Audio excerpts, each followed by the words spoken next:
ပို့တစ်ခုကိုဘယ်လောက်ဒေါ်လာ run တယ်လဲဒီအဖြစ်လေးအတွက်အရင်ဦးဆုံးလူကြီးမင်းရဲ့ product ကဈေးဘယ်လောက်သတ်မှတ်ထားတာလဲဘယ်လိုလူတွေကိုtargetထားချင်တာလဲဘယ် location ကိုရွေးချယ်ပြီးတော့ဆောင်ရွက်ချင်တာလဲ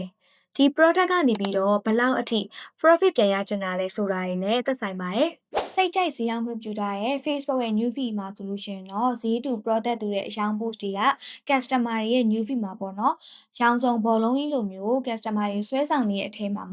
ဝယ်သူဘက်ကနေပြီးတော့ပေါ့နော်သူလိုချင်တဲ့ product တစ်ခုကိုရိုက်ရှာလိုက်လို့ရှိရင် Facebook ရဲ့မျက်နှာကြီးဟင်ဘတ်ပါတဲ့ algorithm တိုင်းပဲပေါ့နော်ဒေါ်လာများများသုံးထားတဲ့ post တွေကိုတော့တခြား post တွေတက်ပို့ပြီးတော့မြင်အောင်ပြသပေးမှာပဲဖြစ်ပါတယ်ဒေါ်လာများများသုံးတိုင်း Facebook ဘက်ကနေပြီးတော့တခြား post တွေတက်ပို့ပြီးတော့မြင်အောင်ပြသပေးရဆိုပေမဲ့လည်းဒေါ်လာအကုန်လုံးကိုတရက်ထဲသုံးလိုက်တာကတော့လုံးဝအဆင်မပြေပါဘူးပုံမှန်ကတော့3ရက်ထားပေးရပါတယ် Facebook ဘက်ကနေပြီးတော့ကိုယ့်ရဲ့ post နဲ့တက်ဆိုင်တဲ့ audience တွေကိုပေါ့နော်သူတို့ဘက်ကလည်းတတိချာချာစီစစ်ပြီးတော့ရွေးချယ်တဲ့အချိန်ကတော့3ရက်လောက်မှသာပို့ပြီးတော့မှန်ကန်တတ်တဲ့အတွက်ကြောင့်ပါရှင်